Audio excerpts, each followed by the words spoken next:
ನಮಸ್ಕಾರ ವೀಕ್ಷಕರೇ, ಇವತ್ತು ನಾನು ತೊಗೊಂಡು ಬಂದಿರೋವಂಥ ರೆಸಿಪೀಸು ಚಪಾತಿ ಮತ್ತು ಪೂರಿ ಪ್ರೆಸ್ಸಿಂಗ್ ಮಿಷಿನ್ನಿಂದ ಯಾವ ರೀತಿ ಚಪಾತಿ ಮೃದುವಾಗಿ ಮಾಡ್ಕೋಬಹುದು ಅಂತ ತೋರಿಸ್ತಾ ಇದ್ದೀನಿ. ಮತ್ತು ಅದಕ್ಕೆ ಕಾಂಬಿನೇಷನ್ನು ಈರುಳ್ಳಿ ಮತ್ತು ಟೊಮೆಟೊ ಫ್ರೈ ಯಾವ ರೀತಿ ಮಾಡ್ಕೋಬಹುದು ಸುಲಭವಾಗಿ ಅಂಥೇಳಿ ತೋರಿಸ್ತಿದ್ದೀನಿ.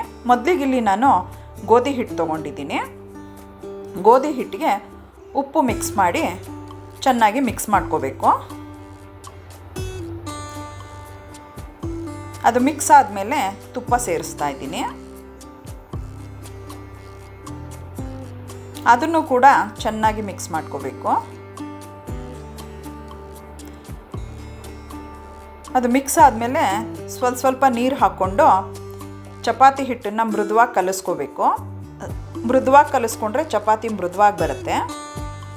ನೋಡಿ, ಇದು ಕಲಿಸ್ಬಿಟ್ಟು ಚೆನ್ನಾಗಿ ನಾದ್ಕೋತಾ ಇದ್ದೀನಿ. ಈಗ ಹಿಟ್ಟನ್ನು ಸ್ವಲ್ಪ ಹೊತ್ತು ನೆನೆಯಕ್ಕೆ ಬಿಡ್ತೀನಿ.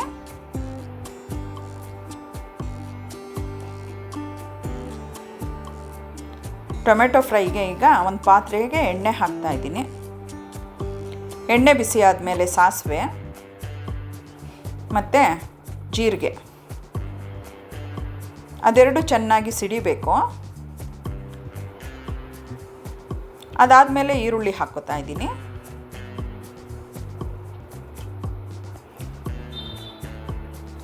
ಈರುಳ್ಳಿ ನೀವು ಎಷ್ಟು ಜನಕ್ಕೆ ಬೇಕು ನೋಡಿ ಹಾಕ್ಕೊಳ್ಳಿ.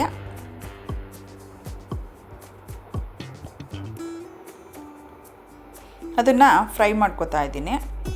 ಅದು ಸ್ವಲ್ಪ ಫ್ರೈ ಆದಮೇಲೆ ಕರಿಬೇವಿನ ಸೊಪ್ಪು ಹಾಕ್ತಾ ಇದ್ದೀನಿ.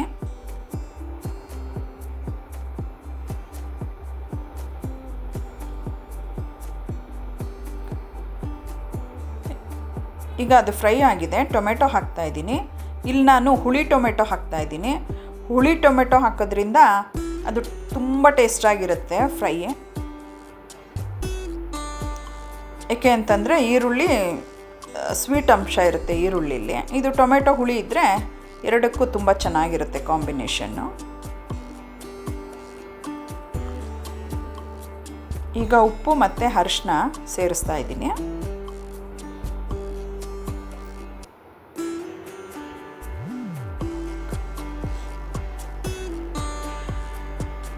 ಸ್ವಲ್ಪ ಹಿಂಗೆ ಹಾಕ್ತಾ ಇದ್ದೀನಿ. ಹಿಂಗೆ ಹಾಕಿ ಎಲ್ಲನೂ ಒಂದು ಸಾರಿ ಚೆನ್ನಾಗಿ ತಿರುಗಿಸ್ಕೋಬೇಕು. ತಿರುಗಿಸ್ಕೊಂಡು ಬೇಯಕ್ಕಿಡ್ತೀನಿ. ಇದಕ್ಕೆ ನಾನು ಇಲ್ಲಿ ನೀರು ಉಪಯೋಗಿಸ್ತಾ ಇಲ್ಲ. ಟೊಮೆಟೊಲ್ಲಿ ಬಿಟ್ಕೊಳ್ಳೋ ಅಂಥ ನೀರೇ ಸಾಕು, ಚೆನ್ನಾಗಿ ಬೇಯುತ್ತೆ. ನೋಡಿ, ಇದು ಬೆಂದಿದೆ. ಟೊಮೆಟೊ ಎಲ್ಲ ಮ್ಯಾಶ್ ಆಗಿದೆ. ಈಗ ಅದಕ್ಕೆ 2 ಟೀ ಸ್ಪೂನಷ್ಟು ಧನಿಯಾ ಪೌಡ್ರ್ ಹಾಕ್ತಾಯಿದ್ದೀನಿ. ಮತ್ತು 2 ಟೀ ಸ್ಪೂನಷ್ಟು ಅಚ್ಕಾರದ ಪುಡಿ ಹಾಕ್ತಾಯಿದ್ದೀನಿ. ಇಲ್ಲಿ ಖಾರ ನೀವು ನಿಮಗೆ ರುಚಿಗೆ ತಕ್ಕಂತೆ ಹಾಕ್ಕೊಳ್ಳಿ.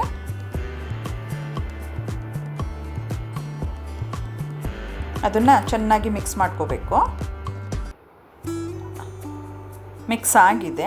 ಈಗ 1-2 ನಿಮಿಷ ಲೋ ಫ್ಲೇಮಲ್ಲಿ ಬೇಯೋದಕ್ಕೆ ಬಿಡ್ತೀನಿ. ನೋಡಿ, ಬೆಂದಿದೆ ಇದು. ಈಗ ಇದಕ್ಕೆ ಕೊತ್ತಂಬರಿ ಸೊಪ್ಪು ಹಾಕ್ತಾಯಿದ್ದೀನಿ.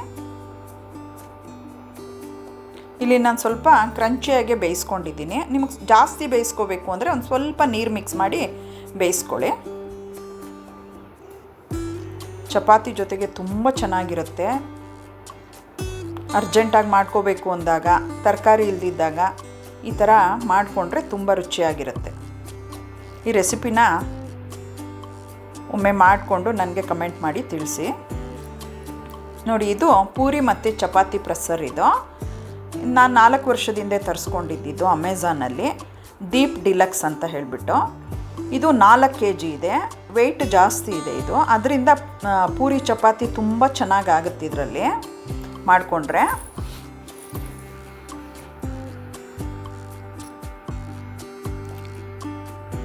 ಮೊದಲಿಗಿಲ್ಲಿ ನಾನು ಇದಕ್ಕೆ ಒಂದು ಹೋಳಿಗೆ ಪೇಪರ್ ತೊಗೊತೀನಿ. ಹೋಳಿಗೆ ಪೇಪರ್ ತೊಗೊಂಡು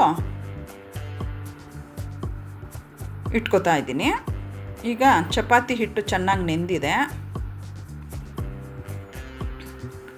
ಅದರಲ್ಲಿ ಒಂದು ಚಿಕ್ಕ ಉಂಡೆ ತೊಗೋತೀನಿ. ಮೊದಲಿಗೆ ಚಿಕ್ಕದಾಗಿ ಮಾಡಿ ತೋರಿಸ್ತೀನಿ ಚಪಾತಿನ.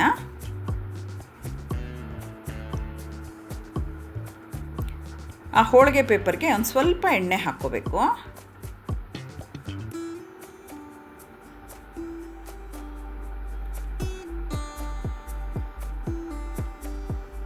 ಚಪಾತಿ ಹಿಟ್ಟಿಟ್ಟು ಅದ್ರ ಮೇಲೆ ಒಂದು ಎಣ್ಣೆ ಕವರ್ ಇರುತ್ತಲ್ಲ ಅದನ್ನು ಕಟ್ ಮಾಡಿ ಇಟ್ಕೊಂಡು ಹಾಕ್ಕೋಬೇಕು.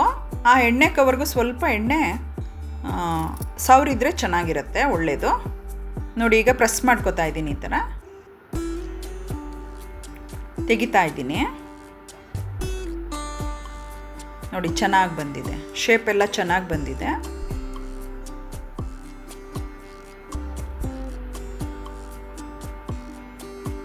ನೋಡಿ ತುಂಬ ಈಸಿಯಾಗುತ್ತೆ ಮತ್ತು ತುಂಬ ಮೃದುವಾಗಿ ಕೂಡ ಆಗುತ್ತೆ. ನಾನು ಚಪಾತಿ ಹಿಟ್ಟಿಗೆ ತುಪ್ಪ ಹಾಕಿ ಕಲಸಿದ್ದೆ, ಅದರಿಂದ ಇಲ್ಲಿ ಏನು ಹಾಕ್ತಾ ಇಲ್ಲ, ಡ್ರೈ ಚಪಾತಿ ಮಾಡ್ಕೋತಾ ಇದ್ದೀನಿ. ನೀವು ಮಕ್ಕಳೇನಾದರೂ ತಿನ್ನಬೇಕು ಅಂತ ಅಂದರೆ ಸ್ವಲ್ಪ ತುಪ್ಪ ಹಾಕಿ ಮಾಡಿಕೊಡ್ಬಹುದು.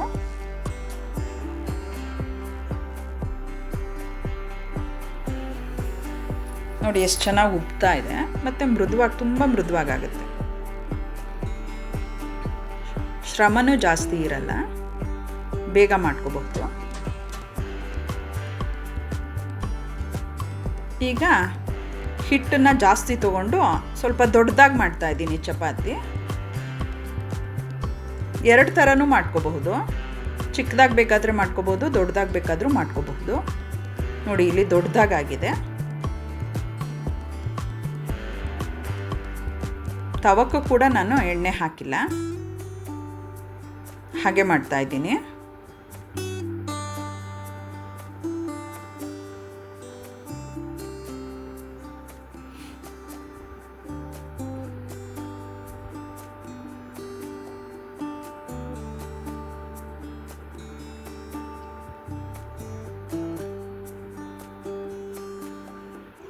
ಇದು ಕೂಡ ನೋಡಿ ಉಬ್ಕೊಂಡು ತುಂಬ ಚೆನ್ನಾಗಾಗಿದೆ.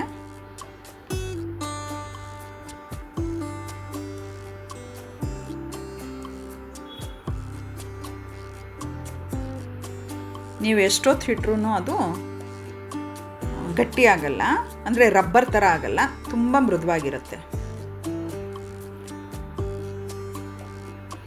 ನೋಡಿ ನಾನು ಸುಮಾರು ಹೊತ್ತಾಗಿದೆ, ಅದು ಆರೋಗಿದೆ ಚಪಾತಿ, ಕಟ್ ಮಾಡ್ತಾ ಇದ್ದೀನಿ. ನೋಡಿ ಎಷ್ಟು ಮೃದುವಾಗಿ ಬಂದಿದೆ ಇದು.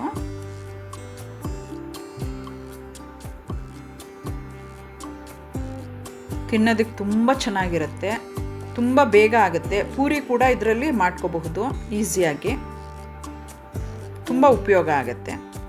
ಇದೆರಡು ರೆಸಿಪಿನೂ ನೀವು ಮಾಡಿಕೊಂಡು ಹೇಗೆ ಬಂದಿದೆ ಅಂತ ಹೇಳಿ ನನಗೆ ಕಮೆಂಟ್ ಮಾಡಿ ತಿಳಿಸಿ.